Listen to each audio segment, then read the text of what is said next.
ಜೈ ಗುರುದೇವ. ನಮಸ್ತೆ ಸ್ನೇಹಿತರೆ, ನಾನು ನಿಮ್ಮ ಪ್ರವೀಣ್ ರಾವ್. ಇಂದಿನಿಂದ ಅಂದರೆ ಆಗಸ್ಟ್ 20ರಿಂದ 22ರ ದಿನಾಂಕದವರೆಗೆ ಶ್ರೀ ಗುರು ರಾಘವೇಂದ್ರ ಸ್ವಾಮಿಗಳ 353ನೇ ಆರಾಧನಾ ಮಹೋತ್ಸವ ನಡೆಯುತ್ತಿದ್ದು, ಈ ಸಂದರ್ಭದಲ್ಲಿ ಗುರುಗಳ ಜೀವನ ಚರಿತ್ರೆಯನ್ನು ತಿಳಿದುಕೊಳ್ಳುವ ಪ್ರಯತ್ನ ಮಾಡೋಣ. ಅದಕ್ಕೂ ಮುಂಚೆ ತಾವುಗಳು ದಯಮಾಡಿ ನನ್ನ ಯೂಟ್ಯೂಬ್ ಚಾನಲ್ ಸಬ್ಸ್ಕ್ರೈಬ್ ಮಾಡಿ ಹಾಗೂ Facebook Instagram I D follow ಮಾಡಿ. ಧನ್ಯವಾದಗಳು. ಶ್ರೀ ಗುರು ರಾಘವೇಂದ್ರ ಸ್ವಾಮಿಗಳು ವಿಷ್ಣು ದೇವರನ್ನು ಸರ್ವೋಚ್ಚ ದೇವನಾಗಿ ಪೂಜಿಸುವ ವೈಷ್ಣವ ಧರ್ಮವನ್ನು ಅನುಸರಿಸಿದರು ಮತ್ತು ಶ್ರೀ ಮಧ್ವಾಚಾರ್ಯರ ದ್ವೈತ ತತ್ವಶಾಸ್ತ್ರವನ್ನು ಪ್ರತಿಪಾದಿಸಿದ 16ನೇ ಶತಮಾನದ ಹಿಂದೂ ಸಂತರೆನಿಸಿಕೊಂಡವರು. ಅವರು 1671ರಲ್ಲಿ ಇಂದಿನ ಆಂಧ್ರ ಪ್ರದೇಶದ ಮಂತ್ರಾಲಯದಲ್ಲಿ ಬೃಂದಾವನವನ್ನು ಸ್ವೀಕರಿಸಿದರು. ಭಾರತದಲ್ಲಿರುವ ಅತ್ಯಂತ ಜನಪ್ರಿಯ ಧಾರ್ಮಿಕ ತಾಣಗಳಲ್ಲಿ ಒಂದಾದ ರಾಘವೇಂದ್ರ ಸ್ವಾಮಿಗಳ ಬೃಂದಾವನದಲ್ಲಿ ಅವರ ಭಕ್ತರು ಭೌತಿಕ ಹಾಗೂ ಆಧ್ಯಾತ್ಮಿಕ ರೂಪದಲ್ಲಿ ರಾಯರನ್ನು ನೋಡುತ್ತಾರೆ. ಶ್ರೀ ಗುರು ರಾಘವೇಂದ್ರ ಸ್ವಾಮಿಗಳ ಪೂರ್ವಾಶ್ರಮದ ಹೆಸರು ವೆಂಕಟನಾಥರು. ವೆಂಕಟನ ಭಟ್ಟ, ವೆಂಕಟಾಚಾರ್ಯ ಎಂದು ಕರೆಯುವರು. ಇವರ ತಂದೆಯ ಹೆಸರು ತಿಮ್ಮಣ್ಣ ಭಟ್ಟರು, ತಾಯಿಯ ಹೆಸರು ಗೋಪಿಕಾಂಬೆ. ತಿಮ್ಮಣ್ಣ ಭಟ್ಟರಿಗೆ ವೆಂಕಟನಾಥರನ್ನು ಬಿಟ್ಟು ಇನ್ನೂ ಇಬ್ಬರು ಮಕ್ಕಳಿದ್ದರು. ಗುರುರಾಜ ಮತ್ತು ವೆಂಕಟಾಂಬೆ ಅವರ ಹೆಸರುಗಳು. ವೆಂಕಟನಾಥರು 1595ರಲ್ಲಿ ಈಗಿನ ತಮಿಳುನಾಡಿನ ಭುವನಗಿರಿ ಎಂಬಲ್ಲಿ ಜನಿಸಿದರು. ಶಿಕ್ಷಣ. ವೆಂಕಟನಾಥ ಅತ್ಯಂತ ಅದ್ಭುತ ವಿದ್ವಾಂಸರಾಗಿದ್ದರು. ಚಿಕ್ಕವರಿದ್ದಾಗಲೇ ವೆಂಕಟನಾಥರು ಓಂನಂತಹ ವಸ್ತುವು ದೇವರ ಅನಂತ ಶ್ರೇಷ್ಠತೆಯನ್ನು ಹೇಗೆ ಸೆರೆ ಹಿಡಿಯುತ್ತದೆ ಎಂದು ತನ್ನ ತಂದೆಯನ್ನು ಪ್ರಶ್ನಿಸಿದ್ದರು. ವೆಂಕಟನಾಥರ ತಂದೆಯ ಮರಣದ ನಂತರ ಅವರ ಜವಾಬ್ದಾರಿಯನ್ನು ವೆಂಕಟನಾಥರ ಸಹೋದರನೇ ನೋಡಿಕೊಳ್ಳುತ್ತಾರೆ. ವೆಂಕಟನಾಥರು ತಮ್ಮ ಆರಂಭಿಕ ಶಿಕ್ಷಣವನ್ನು ಮದುರೈನಲ್ಲಿರುವ ತನ್ನ ಸೋದರ ಮಾವನಾದ ಲಕ್ಷ್ಮೀ ನರಸಿಂಹಾಚಾರ್ಯವರಿಂದ ಪಡೆದುಕೊಂಡರು. ಮದುರೈನಿಂದ ಹಿಂತಿರುಗಿದ ನಂತರ ವೆಂಕಟನಾಥರು ಶ್ರೀಮಂತ ಕುಟುಂಬದ ಸರಸ್ವತಿಯನ್ನು ಮದುವೆಯಾದರು. ತನ್ನ ಇಂದ್ರಿಯಗಳ ಮೇಲೆ ಹಿಡಿತ ಹೊಂದಿರುವವನಿಗೆ ವಿವಾಹಿತ ಜೀವನವು ಕಲಿಕೆಗೆ ಅಡ್ಡಿಯಾಗುವುದಿಲ್ಲ ಎಂದು ಶಾಸ್ತ್ರಗಳು ಹೇಳುತ್ತವೆ. ಇದು ನಿಜವೆಂಬಂತೆ ಸರಸ್ವತಿಯ ಆಶೀರ್ವಾದದ ಮೂಲಕ ದೊರೆಯಿತು.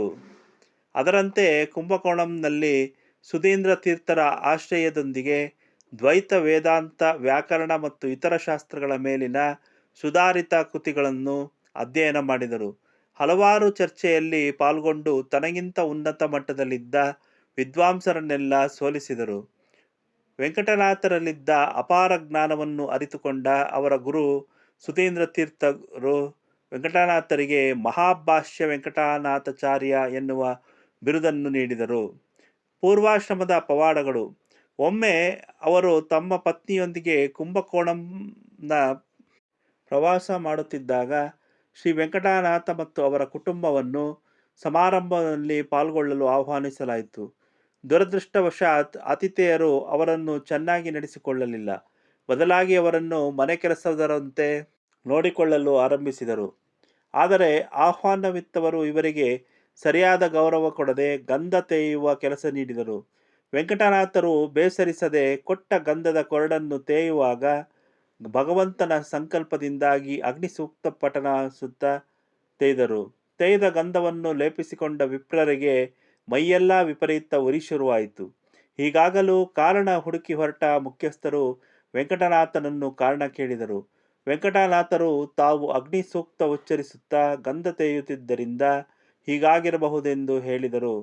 ನಂತರ ಆ ಗೃಹಸ್ಥರು ತಮ್ಮಿಂದಾದ ಅಪರಾಧವನ್ನು ಕ್ಷಮಿಸಬೇಕೆಂದು ಬೇಡಿಕೊಂಡಾಗ ಸ್ವಲ್ಪವೂ ಕೋಪ ಬೇಸರ ಮಾಡಿಕೊಳ್ಳದೆ ಪುನಃ ಶ್ರೀಹರಿಯನ್ನು ಪ್ರಾರ್ಥಿಸಿಕೊಂಡು ವರ್ಣಸೂಕ್ತವನ್ನು ಪಠಿಸಿದಾಗ ಸರ್ವರ ಉರಿಯು ಶಮನವಾಯಿತು.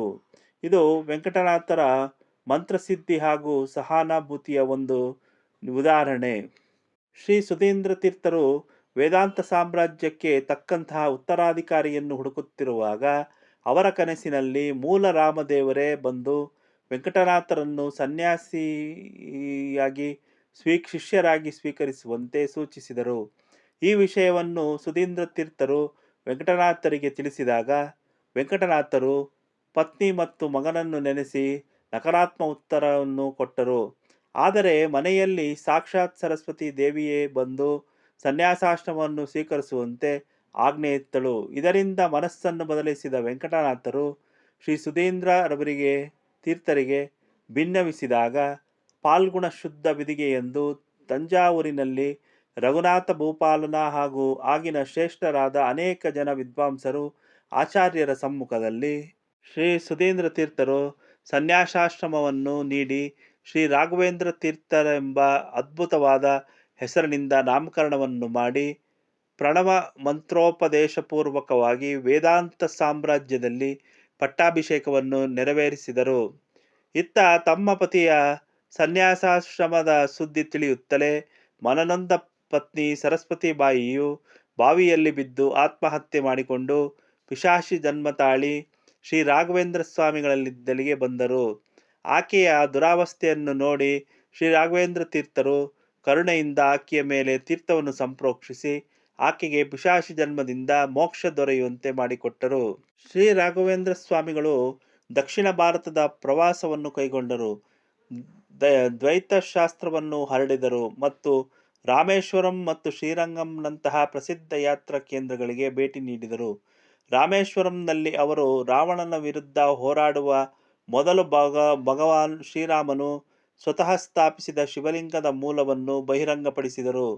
ರಾಘವೇಂದ್ರ ಸ್ವಾಮಿಗಳು ಕನ್ಯಾಕುಮಾರಿ, ತಿರುವನಂತಪುರಂ, ಕರ್ನಾಟಕದ ವಿಷ್ಣುಮಂಗಲ, ಕುಕ್ಕೆ ಸುಬ್ರಹ್ಮಣ್ಯ, ಉಡುಪಿ ಮುಂತಾದ ಇತರ ಆಧ್ಯಾತ್ಮಿಕ ಕೇಂದ್ರಗಳಿಗೆ ಪ್ರಯಾಣಿಸಿದರು ಮತ್ತು ದ್ವೈತ ತತ್ವಶಾಸ್ತ್ರದ ಪಾಂಡಿತ್ಯದಿಂದ ಎಲ್ಲರನ್ನೂ ಮೆಚ್ಚಿಸಿದರು. ಶ್ರೀ ಗುರು ರಾಘವೇಂದ್ರ ಸ್ವಾಮಿಗಳು 1671ರಲ್ಲಿ ಶ್ರಾವಣ ಕೃಷ್ಣ ಪಕ್ಷದ ದ್ವಿತೀಯ ದಿನದಂದು ಜೀವ ಸಮಾಧಿಯನ್ನು ಪಡೆದರು. ಈ ದಿನಾಂಕವನ್ನು ಪ್ರಪಂಚದಾದ್ಯಂತ ಬೃಂದಾವನಗಳಲ್ಲಿ ಪ್ರತಿ ವರ್ಷ ಶ್ರೀ ರಾಘವೇಂದ್ರ ಸ್ವಾಮಿಗಳ ಆರಾಧನೆ ಎಂದು ಆಚರಿಸಲಾಗುತ್ತದೆ. ಇಷ್ಟವಾದರೆ ಲೈಕ್ ಮಾಡಿ, ಕಮೆಂಟ್ ಮಾಡಿ, ಸಾಧ್ಯವಾದಷ್ಟು ಶೇರ್ ಮಾಡಿ. ಧನ್ಯವಾದಗಳು.